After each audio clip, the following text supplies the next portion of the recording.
Hi everyone, in today's video I will show you how to install Python on Linux.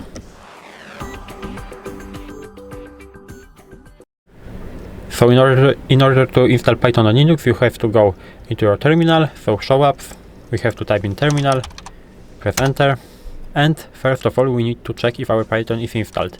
We can do it by typing in Python 3 -- version.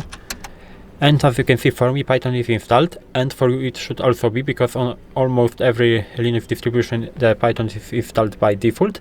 But if you somehow don't have it, you can simply type in sudo apt install python 3 -y. You have to type in your password, and as you can see the installation process appeared, but for me it's installed, so nothing happened. And that's basically all, how to install Python on Linux. If you found the video helpful, please leave a like, subscribe the channel, and I hope to see you in the next one.